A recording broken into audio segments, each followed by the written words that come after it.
Sumusupport nga ang pamilya Barreto para sa bagong business ni Gerald Anderson.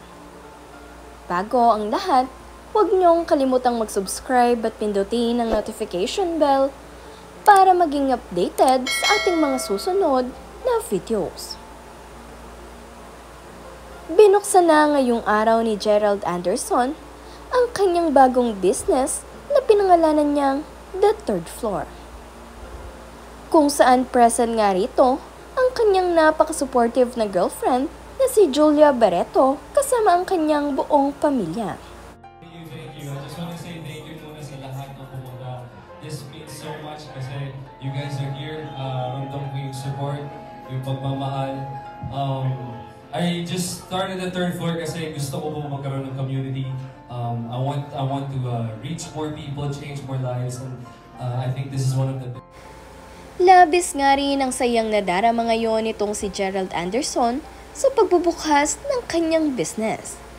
Napaka-successful nga ng naging opening kasama ang kanyang girlfriend na si Julia at ang kanilang mga kaibigan. Ito naman nga ang logo ng The Third Floor na kung saan makikita nyo nga na ito ay 3 steps na kung saan match na match nga to para sa pangalan ng kanilang fitness gym.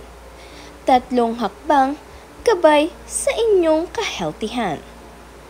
Ready na nga din ang mga equipment dito, kaya naman kung gusto nyong mag-workout dito ay pwede na.